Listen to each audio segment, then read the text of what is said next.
Hey guys, Brett Weiss here. Thank you so much for tuning in. I have talked your ear about the NES Omnibus, but today I'm going to do something different. I'm going to talk about 5 secrets behind the NES Omnibus. Things you may not know and probably don't know about the book, about its creation, about my ideas behind the book, and that kind of thing. As most of you know, the book is on Kickstarter right now, so if you want to take a look at that, that would be awesome. I will put a link in the description. Much appreciated. And thanks to all you guys and gals that have supported and backed the Kickstarter. Thank you so much. Thanks for the shares as well. It is awesome. Without further ado, let's get to 5 secrets of the NES Omnibus. Number 5. Okay, the insider insights that so many of you guys like so much.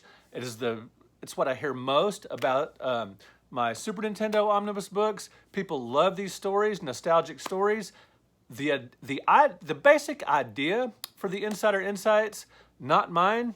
I got the idea from these digital press books. They have something in them in the back called lore, like gaming lore. And some of the titles of these essays in the digital press books: Rainbows and Recollections, My One-of-a-Kind NES Game, aka Marriage Proposal, My Best Video Gaming Buddy, You'll Be Taken When You Least Expect It, The Timeless Appeal of Atari, that kind of thing. These books have really, really cool, just nostalgic stories of growing up, playing these games, special occurrences, playing these games, couch co-op, how these games, made people bond, and the Digital Press website as well. I will put a link in the description here to the Digital Press website. There's lore on there as well. And what really cemented my idea to put nostalgic stories in my books, all new stories, mind you, is Memoirs of a Virtual Caveman by Rob Strangeman. Good friend of mine, fantastic writer. He, along with a number of other writers, including myself, wrote nostalgic stories. This book is just chock full of stories, nostalgic stories, playing games, and that's mostly what this book is. Fantastic book, and this book is actually on my Kickstarter right now. Just for the $3 option, you can get the digital version of this for free if you're a member of my Patreon page, or you can run over to Amazon, and I will put links in the description here to get this fantastic book. So if you like the insider insights in my Super Nintendo books, and if you've read some of the advanced stories in my NES Omnibus, you will love Memoirs of Virtual Caveman. So thank you, Rob, for letting me put that on my Patreon, and just for writing such a great book and for letting me be involved in this project. As you can see, Rob, very cool dude. All right, so that's number 5. Number 4.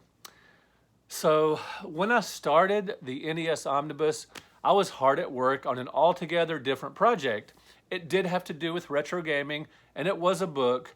And I can't tell you what that is yet, unfortunately, but I will at some point tell you what that was I was working on, because I intend to pick it up again and continue working on it. But something happened, and I can't tell you that either, unfortunately. Believe me, the rest of these will be more satisfying. I will tell you in detail the rest of these things here. But this one, number 4, I can only tell you that I was working on another project when I suddenly changed gears to start working on the NES Omnibus, and it's worked out really well. I've gotten some great stories from a number of writers, Adam Goldberg doing the foreword. It's worked out beautifully, so I'm glad I switched gears, but I will get back to the other project, and I will let you guys know what that project is as soon as I can. So number 3, Kickstarter. Now, Kickstarter, I had never done a Kickstarter project before. I'd never, put any of my works, any of my books or anything on Kickstarter. I wasn't really sure how it worked, but it was pretty intuitive, and I figured out the website pretty well. But I had to coordinate with my publisher on what perks could they offer, like the bookmarks, buttons, stickers, things like that, first edition, 100 first editions, all that kind of thing. It really needed to the timing was crucial, because I had to finish the book, I had to start the Kickstarter in time for everyone who backs the book on Kickstarter to get their names in the book. So everything had to be timed out perfectly, and including with the printer. Now, if you're doing a self-published book, or if you own a small publishing company, it's much different, because you can time when the book is printed, you can do all that stuff. But with the publisher, I'm at their I just have to do what they tell me, and they have to tell. And thankfully, they were able to send me they're going to send me some really cool backer rewards and all that kind of stuff. So that is really awesome. But I didn't even know if a Kickstarter would be able to happen in the first place. I had to contact the publisher to see if they would even cooperate with the Kickstarter, and it was Schiffer Books, Schiffer Publishing. They said absolutely. We've had a number of our authors that have done Kickstarters very successfully, and they were totally on board with that because they know that Kickstarter is an excellent platform for pre-orders. That's how I'm using Kickstarter, as a really excellent way for people to pre-order books, and it's been very successful. We recently passed the $15,000 mark and the 160 backer mark, which is awesome. I'm super excited about that. And we do have about a week to go. I will put a link in the description here if you guys want to know that. But number 3 is just, I didn't know going in if I was going to be able to kickstart it. The learning curve of learning Kickstarter, thankfully that was successful. Also, I had the time, the video, the things I was reading about, how to do a Kickstarter, a successful Kickstarter. A big part of it was having an amazing video. And thanks to James Pledger of Pledger Designs, he created me this super awesome, excellent video. And thanks also to Schiffer for sending me pages ahead of time and a 3D book cover. It's awesome. It took the work of a lot of people, my awesome writers and everybody, to make this happen. So thank all of you guys so much. And I will put a link to Pledger Designs. If you got, if you happen to be a YouTuber or a content creator and you want to do a Kickstarter, Pledger Designs is your company for making a video. And they do different channel, YouTube channel art as well. All right, so that was number 3. The number 2 secrets behind the NES Omnibus. Adam F. Goldberg, who wrote the foreword. This was really touch and go. My buddy Sean Tiedeman, who directed The King of Kong, he got me in touch with Mr. Goldberg, and Adam was just awesome from the very beginning. Super nice, super cooperative, and extremely excited. He's a big old nerd, as he'll tell you, and he absolutely loves the Nintendo NES, and I can't wait till all you guys can read his forward, his 1,200 word forward, but he almost wasn't able to do it. So when I first contacted him about it, he was 100% on board. He was super excited. And it made me feel really good that he was excited to participate in my project. That is awesome. Lil old me, just working in relative obscurity on these books, this big, movie and TV producer, writer and everything is totally on board. So I waited and I waited a little bit more. I didn't get the forward, and so I asked him. I said, "Can you give me a couple more months? Can you give me a couple more months?" And I said, "Sure," because they could go ahead and design the pages and do all this different stuff, edit my text, and I could send in the forward at the last minute. Well, it just barely made it under the wire because Adam was just he had just a tremendous workload. Not only was he working on the Goldbergs, he had some complications with Schooled, the other show he was doing, the sort of offshoot or sequel, if you will, to the Goldbergs. He had some complications there that just took all his time. He was spending night and day working on his shows. So luckily, at the last minute, all that wrapped up, and he had some time. He had literally no time to do anything extra besides eat, sleep, and work on these shows. So thank you so much, Adam F. Goldberg. That is so awesome of you once he was through with all this stuff, I wouldn't have blamed him if he would just completely hibernated, taken a long vacation, but he wrote this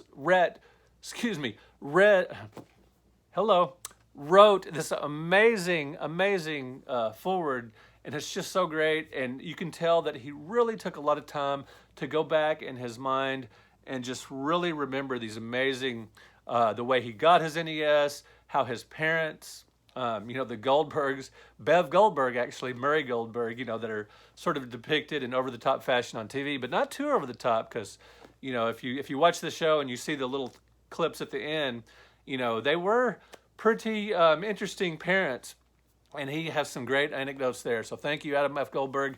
Even though you were just battling a crazy time at work and had so many hours working, afterward you could have just completely blown me off, but you wrote the forward, and I really appreciate that. So thank you so much for that. The number one secret behind the NES Omnibus is I almost didn't get an NES originally. Now, when it was test marketed in 1985, I had barely heard of it. I'm living in, Fort Worth, and it was test marketed in New York, and I barely knew about it then. And then in 1986, I didn't hop on board right away. Throughout 1987, I was still playing my Atari, my Intellivision, my Odyssey 2, my handheld games. I was perfectly, those old Mattel electronics games, I was perfectly content to do all that stuff. And I didn't get an NES. And I'm typically a late adopter. I'll wait till maybe a price break or, whatever. But it just so happens during the 1987 Christmas, my brother of all people got me a Nintendo NES for that Christmas. He's an older brother and he had a job and everything, so he could afford it. But I was still completely shocked. I mean, an NES for Christmas, that is a parent level gift. I almost didn't. So I'm just really interested. I would be curious to go back in time and have like an alternate reality and find out what would happen if I did not get an NES in Christmas of 1987. Would I've gotten one in 88? Would I've gotten one in 89? But I got one in Christmas of 87. So this meant I was really on board with early games, the games that came out in 87 and beyond and the earlier titles. I mean, I was all over Super Mario Brothers, The Legend of Zelda, Duck Hunt, Trojan, Akari Warriors, Contra, which came out in 1988. Probably my top 2 or 3 favorite NES games of all time, Contra. Just these amazing games, spending tons and tons of time with these games because it was before I got married, before I bought a house, before all these responsibilities, before even that I moved out of my parents' house. I was 21, wasn't in a hurry to leave, but I was just having so much fun with the NES, playing tons and tons of games, renting countless games, so I wouldn't have nearly the colorful and in-depth history with the NES, perhaps if my brother hadn't gotten me one in 1987. Maybe I would have gotten one in 88, who knows? But boy, that got me really, really into the NES, and I'm really glad my brother Scott got me that, so thank you, Scott, for that. I really appreciate it. It definitely provided the perfect backdrop for writing the NES Omnibus. All right, guys, thank you so much for liking this video. Thank you for subscribing. Let me know in the comments, do you have any other questions? Any other maybe things you don't know about the NES Omnibus? Just ask away and I will do my best to answer your questions. Thank you so much for watching. Thank you for backing the NES Omnibus on Kickstarter. And thank you for subscribing. We will talk to you later. Peace out.